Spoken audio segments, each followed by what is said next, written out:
అన్నయ్య, ఈ ప్రపంచంలో ఎంతమంది దేవుళ్ళు ఉన్నారు? ఎన్ని దేవుళ్ళు ఉన్నారని కనిపెట్టాలంటే ఎన్ని జాతులు ఉన్నాయని కనిపెట్టాలి. ఒక్కొక్క దేవుడు జాతిని సృష్టించాడా? నీకు అర్థమయ్యేటట్టు ఒక కథ చెప్పమంటావా? చెప్పు, కానీ ఇంటర్వ్యూ లేకుండా చెప్పు.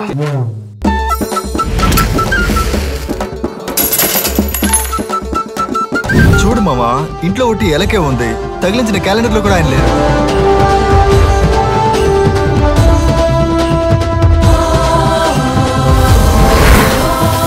రే అదేరా అంటున్నాను, వినాయకుడు ఎక్కడ లేరు రా, ఒకటి ఎలకేరా ఉంది. ఇప్పుడు వినాయకుడే కనిపించకుండా పోయాడు, తర్వాత అన్నీ కనిపించకుండా పోతాయి.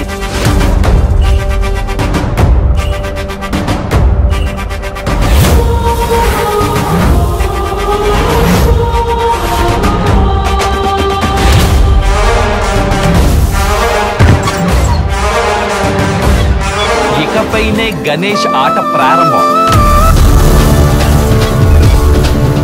ఏంటి ఇన్ని పక్షులు ఎగురుతున్నాయి? సునామీ గినామీ రాబోతుందా? ఎవరు నువ్వు? గణేశుడిని. నా పేరు నీకెలా తెలుసు? రే నా పేరేరా గణేష్. ఒక ప్రాణం పోతే ఆ దేవుడు కాపాడలేడా?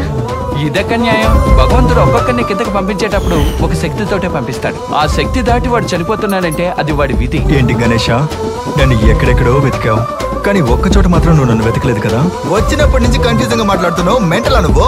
రే నేనేరా వినాయకుడిని, నా మొహం చూస్తే తెలియదా?